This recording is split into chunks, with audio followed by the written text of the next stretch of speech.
Hi everyone, welcome back. This is Terry of the TattooedBikerChick.com, and if you got here looking for a motorcycle vlog, I hate to disappoint you because we're finishing up a series I've been doing on a house that I owned. But if you want motorcycles, look through the rest of my videos. But I tell you what, have you ever had a demon in your house? A ghost? A spirit? If so, or maybe if not, you might want to stick around. Please comment, please like, please share, please subscribe, and hit that notification bell for further content. And let's get into this video. I think we left off with the priest in the last episode. After everything up to that point, I was so stressed out. I needed to get out of the house. Babysitter came over, another babysitter, because the other one wouldn't come back. And we went across the border into Mexico for dinner with friends. We had drinks and cabrito, and it was just a much needed night away from all the events that had been going on in my home. But I didn't want to stay out too long because I still, even though my kids didn't seem to be afraid, I didn't want to leave them there alone very long. We were just gone a couple of hours, and when we returned, I wasn't feeling well. I was feeling nauseous, my stomach was upset, and I told my ex-husband, I have got to lie down because I feel like I'm going to throw up. He said, well, I'll get you some ice cream and that should settle your stomach. I thought, sounds good to me. He went into the kitchen, which was probably 10 feet deep by 20 feet long. The refrigerator was at the far end, the cabinets and the spoons and everything at the other end. And we didn't have an ice cream scoop, but we had large mixing spoons. I heard the freezer open and him get a bowl and a spoon, and he began to scoop ice cream. Suddenly, the baby cried. He came out and he said, I'll go get the baby and find out what's going on. I'm like, thank goodness, because I am not feeling well. When he left the room, he was gone a few minutes, calming the baby, and I heard a crash in the kitchen. Okay, so this is the part I never agreed with in scary movies.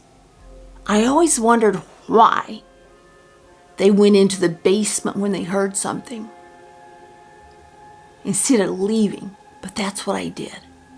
I went to where I heard the crash. On the counter, on the far end, the ice cream was there, the lid was off, there was a bowl with some ice cream in it. But there was no spoon. I looked across the kitchen, and the spoon was 15 to 20 feet away. There was ice cream about 5 feet up on the wall that was slowly dripping down. I lost it. Totally lost it. Before then, I knew what had happened, and I was still justifying everything the best I could. But when I saw ice cream dripping down the wall, pretty much knew there was a spirit in my house and it wasn't happy. I began to scream. My ex-husband ran into the kitchen when he heard me screaming and said, "What's wrong? What's wrong?" I couldn't really talk, and I pointed. There's a spoon laying across, like 20 feet across the kitchen, and there's ice cream on the wall. That's when I saw something I'd never seen before. The gentle, passive man that I knew It was as if he morphed. His eyes turned black, and he began to laugh. And I could feel the evil come back. I just started praying. I looked at his eyes, and they were dark, almost like the eyes of a shark. And I knew it wasn't him. I knew there was something else there. I didn't know what to do. I freaked again. Here I am freaking through this whole thing instead of moving like any normal person would do. The baby began to scream again. And he changed. Whatever had or been around him was gone. When everything was calm, I went in to check on the baby. And he was asleep. But my daughter was looking up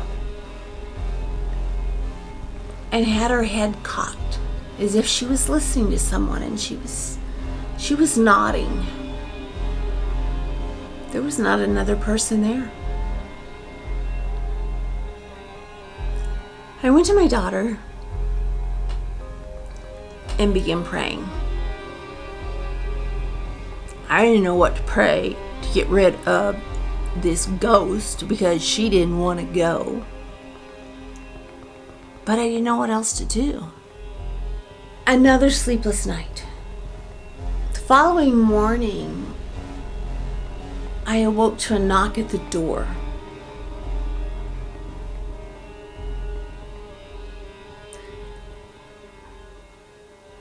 And I could see that there were two women there.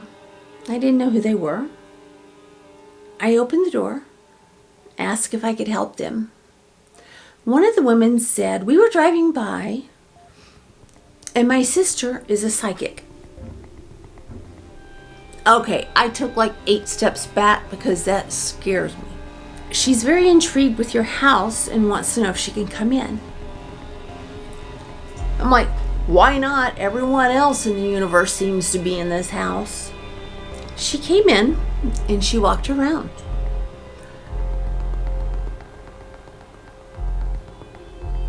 Then she looked around. She went into the kitchen.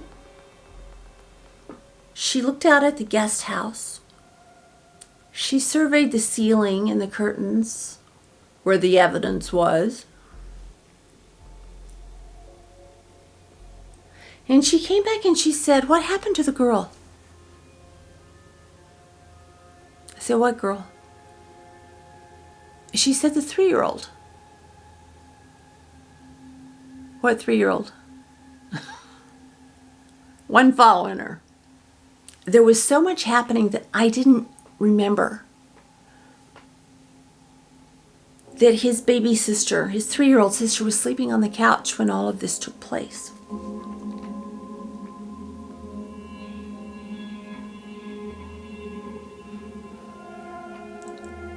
I remember asking her, rather sarcastically, my nerves were shot by this time, "You're the psychic. Can you tell me what happened to the girl?" She said, "I know she's alive. She was protected. And that's all I know." You know, I'm getting pissy at this point. And I'm thinking, you're not a very good psychic if that's all you know. Please exit the building before more trouble comes in. It was at that point I realized we had to leave the house at all costs. We had to be out.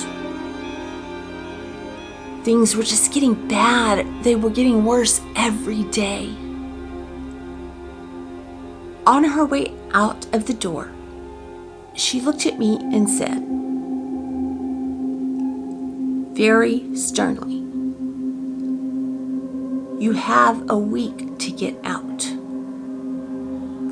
They don't want you here. You need to leave before anyone else is hurt.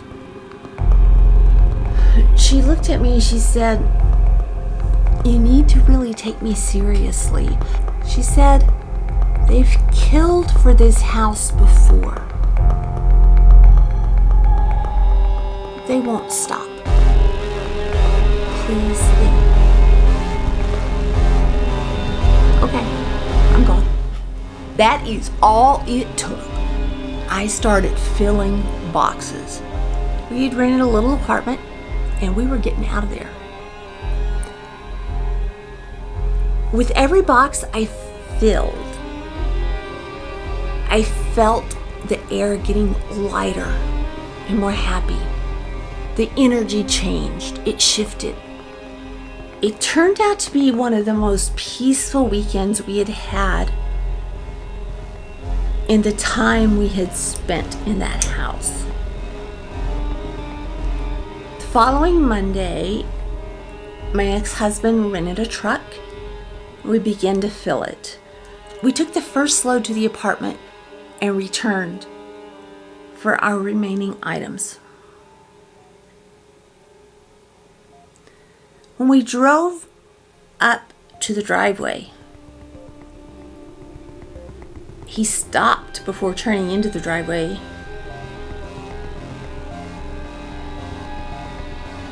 And we looked at each other. It felt like, even though it was a bright sunny day, it felt like there was a cold, dark, oppressive fog around the house. It's like, this is weird. We had stuff to get out. We walked up the little concrete path and opened the door to the house. It was back. And it was aggressive. And it was scary. We didn't just feel, or I didn't just feel, the evil and the oppression.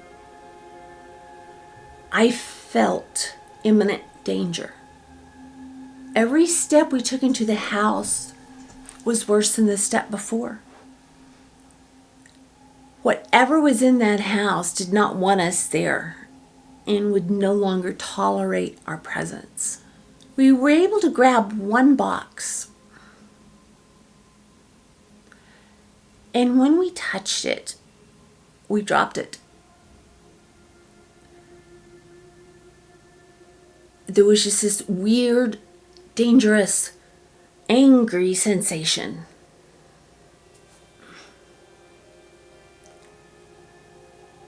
Whatever was in that house had not only reclaimed the house, but it had claimed the rest of our possessions. We both knew it. We backed up, facing the box and our items to the door, and bolted. And we never returned. I've never had an experience, as I said before, like that. If you have, I'd love to hear it. I don't even remember everything we left, but there was no way I was going to go any further in past that box. It was very clear it was a dangerous situation at that point. We never went back. I did, however, look up the house a couple of nights ago. It's been completely remodeled. The picture that you see on the first thumbnail is the house, and they've taken out the screened porch. I saw that the house in the back was gone. There was nothing left but a concrete pad. Beautiful palm trees. It just looks so cute. And I couldn't help but wonder if they were still there. With that, we conclude this series Hopefully we will be back to motorcycles soon. I want to really thank you guys for hanging in with me and listening to this. Once I started and once I remembered it, I had to get it out because it was just bothering me so much. It's hard to believe over 36 years ago in this situation still haunts me. I've got goosebumps right now thinking about it. I hope that doesn't happen to you guys. I hope if you have experienced anything like that, you're okay. You guys, please subscribe, comment, like, share, and come back. Hit the bell for new content. And with that, I'm going to thank you again. I'm going to say peace. Until next time.